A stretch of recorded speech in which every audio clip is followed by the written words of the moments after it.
big, and then at the end there was one light like this, very bright, that and then passed it in through my nose down to my throat. My God, it wasn't painful, but it felt hot, and then the pressure was not comfortable. Hello, welcome to my channel. If this is your first time here, you're welcome. My name is Olubumi, and on this channel, Olubumi Sees, I talk about a variety of things. So I talk about lifestyle, I talk about faith, I talk about technology, I talk about business, and then I also talk about family. So if this is your first time and you're interested in any of the things that I talk about, make sure that you click on the subscribe button to subscribe to my channel, and then you also click on the notification bell to turn on notifications so that you'll be the first to know when I post any new video.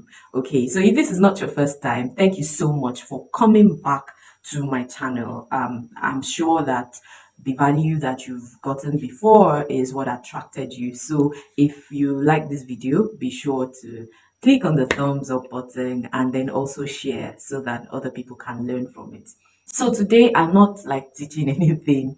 I'm just here to kind of like share a testimony. Last Saturday I was having lunch around, well, an early dinner, so to speak, around 5:30 p.m. And then fishbone got stuck in my throat. I coughed, I gagged, I did almost everything. Like I did everything that I knew to do, but this bone refused to come out. It was just there, and it was really bad for like an hour.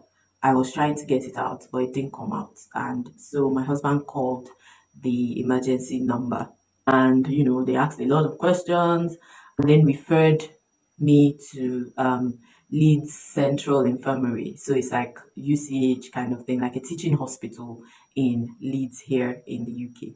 So when we got there, we registered and then had to wait for quite a long time. And then the doctor finally came and I was told to go for an x-ray. So I did the x-ray and then she came back and she was like, okay, we didn't really see anything in the x-ray, but sometimes some fish bones don't show up in x-rays. So I'm going to have to pass a camera in through your nose. Hey, good. I'm going to have to pass a camera in through your nose to check your throat to make sure that your voice box isn't punctured or anything, and then to see if she could find the bone through the camera. And then she told me that I was going to tear up because of the discomfort. It's not painful and all of that. The other person that was with her was like, it's like having a COVID test, but 10 times worse. I'm like, okay. So she was like, so she asked my husband that was his relationship to me and his head husband. And she was like, do you want her to hold your hand? I said no, because when I was having my first child, my daughter, uh, my husband volunteered to have me hold him, and I almost broke his neck because of the way I was pulling it. So he remembered he had the PTSD, whatever it is called.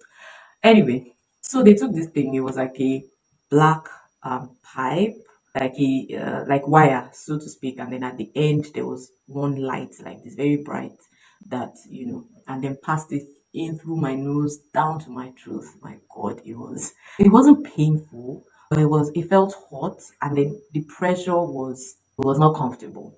So after that, she said, "Oh, that my voice box is okay and all, but that she was going to have to talk to like her superior about it because they asked me to take a drink, and while I was drinking it, I was wincing, and it was obvious that I was in a lot of pain. So she was going to talk to her registrar that they might have to keep me over and then do a procedure." And I'm like, eh? What's that? So basically, they would give me general anesthesia to make me sleep off, and then open my mouth and put a camera in and try to use something to bring out the bone and all of that.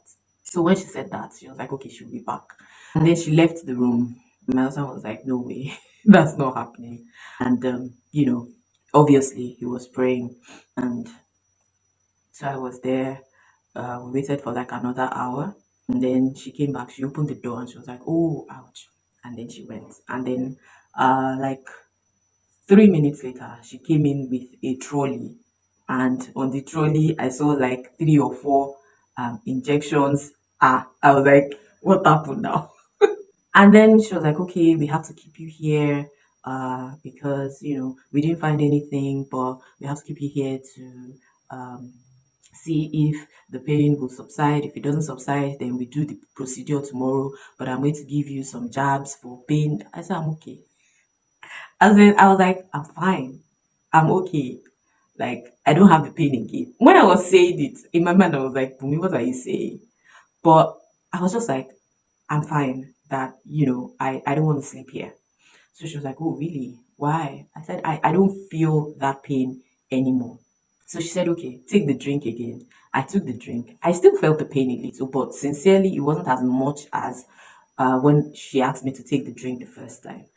So she said, take it again. I took it. And she was like, okay, seems you healed yourself. And in my mind, I'm like, no, I didn't heal myself, but Jesus is going to heal me. And so she said, if we can get Gaviscon double action, I should take it. Or I can't remember Gaviscon something. Well, I was like, oh, I have Gaviscon. But when we got home, I realized that it wasn't the Gaviscon she said, but I still took the Gaviscon that I have. That it will coat the surface and ease the pain and then all of that. Um, so she let me go, and then I got home, and my children had been, praying for me and all because they were really worried when I was gagging and I was trying to bring it out and it didn't come out.